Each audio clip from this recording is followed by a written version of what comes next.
Nos situamos en un periodo conocido tradicionalmente como la Alta Edad Media. Este periodo, que comprende entre el siglo V y el siglo X aproximadamente, corresponde a un momento de especial importancia en la formación de los paisajes tradicionales de toda Europa y además es un periodo clave para la formación de los primeros estados y de las primeras formaciones políticas que dan origen luego a lo que es la Europa moderna y la Europa contemporánea. Las iglesias, concretamente, son uno de los pocos edificios y de una de las pocas instituciones en este periodo en la que confluyen tanto los campesinos, digamos, más pobres, como las élites, como los reyes, los obispos. Las iglesias son el lugar donde se consolidará la parroquia.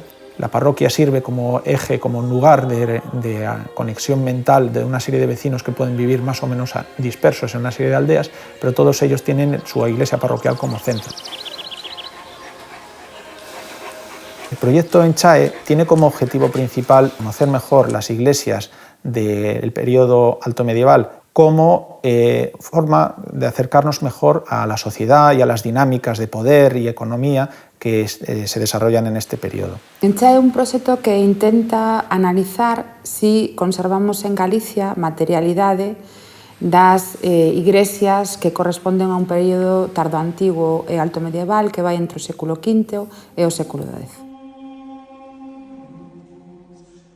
Hemos empezado hace ya 5 o 6 años a hacer una recopilación, un vaciado de toda la información existente sobre edificios altomedievales, iglesias, tanto en la documentación, en los textos sobre todo de los monasterios que se han conservado.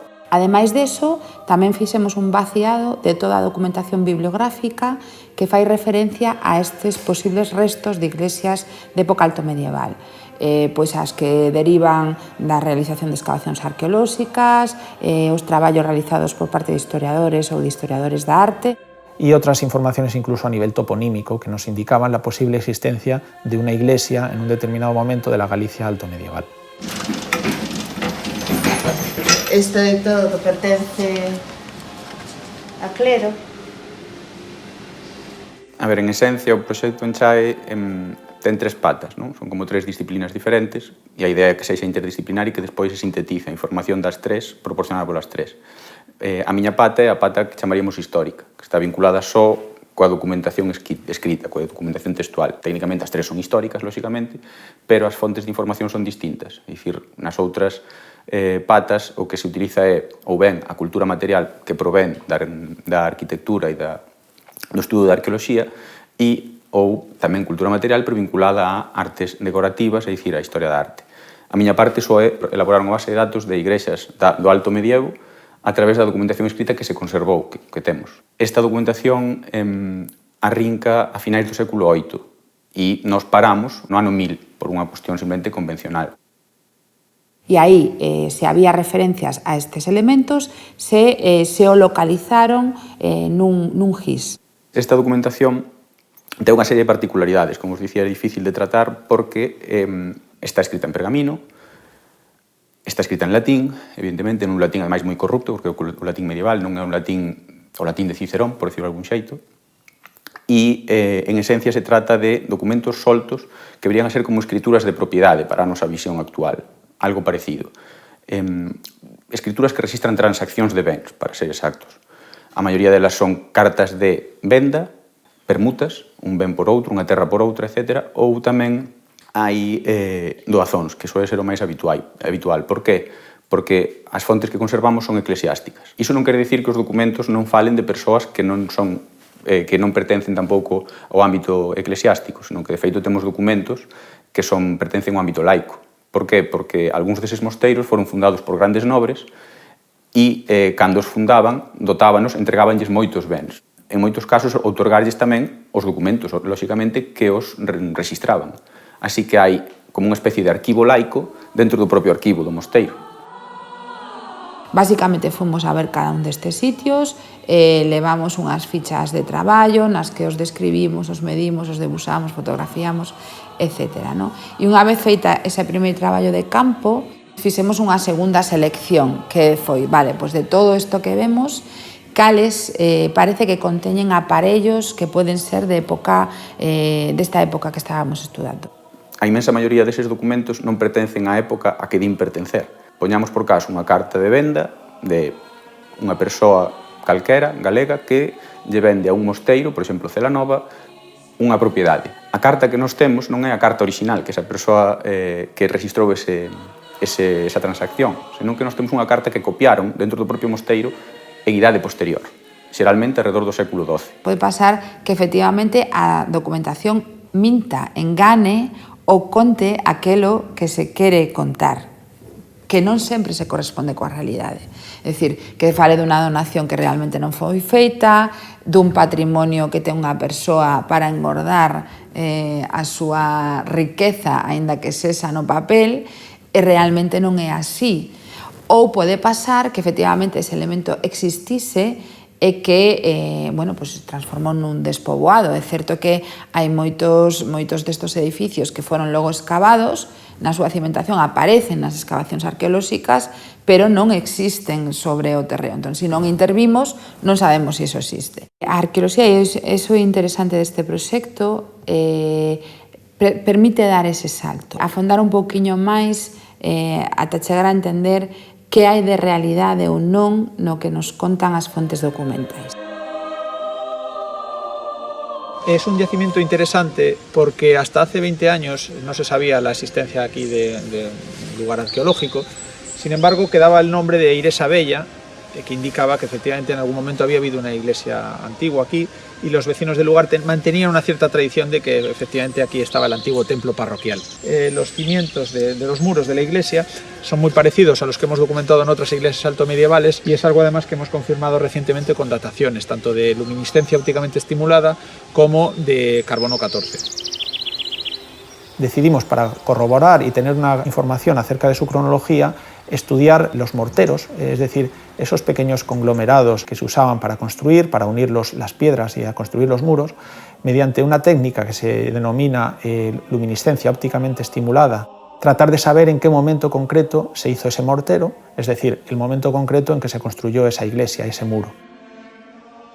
Os isótopos radioactivos son moi abundantes na naturaleza. Estes radioisótopos emiten radiación ionizante que o que fai é alterar a materia. Entón, o que fai en algúns minerais é excitar os electróns dos átomos de valencia e provocar que estes adquiran unha carga que se vai acumulando co tempo. É dicir, se nós temos un mineral exposto un tempo a esa radioactividade, vaise cargando de esa enerxía. E o que fai a luminiscencia é medir esa enerxía. O que facemos é coller eses minerais, traerlos ao laboratorio, descargarlos e medir a carga que teñen. Estimular con luz esas cargas ou con calor. E o que fai é que se descarga e ao descargarse emite fotóns. É un sinal luminiscente, dimos. Por eso se chama datación por luminiscencia. No caso dos morteiros, o que facemos é tomar unha mostra de morteiro, que é moi importante que sexan en bloque ou con un pequeno tubo introducindo na xunta do muro que se está a datar, con un tubo, e o que facemos é importante que non deixe a luz, porque a luz descarga ese sinal. Entón, nós temos que traelo ao laboratorio, aquí tenemos que eliminar as partes externas que foron expostas á luz, e esa parte interna que está protegida da luz é a que utilizamos.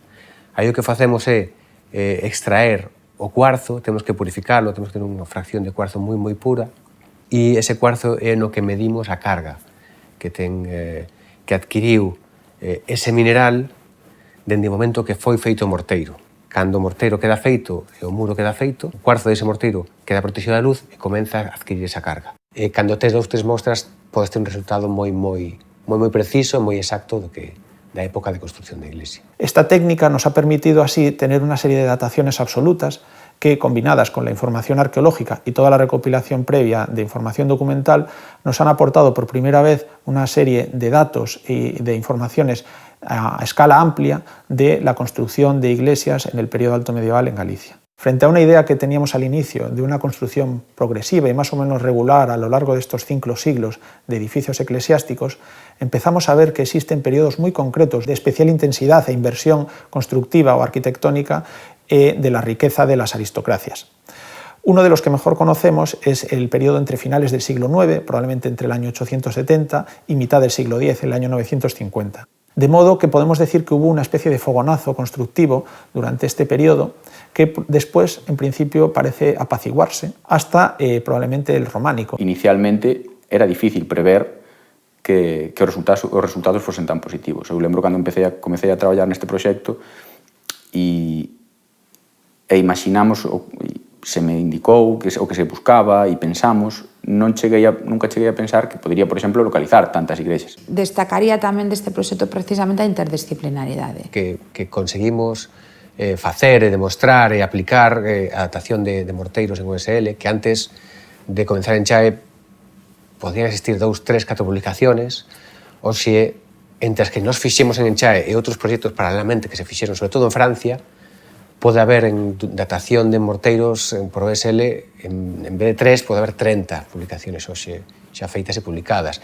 Gracias a elo tamén nos puxemos en contacto con esta xente de Burdeos, Italia, estamos agora traballando conxuntamente para ter un protocolo común de datación, ¿no? Eles tamén agora en Italia ten un proxecto en Francia similar a Enchae, co cal, bueno, eso tamén un éxito de Enchae, ¿no? Exportar este modelo de traballo. Una de las últimas conclusiones que hemos podido sacar es que esa red de articulación territorial del paisaje gallego tiene su origen precisamente en la Alta Edad Media y en esta serie de iglesias que hemos estado estudiando en el proyecto Enchae.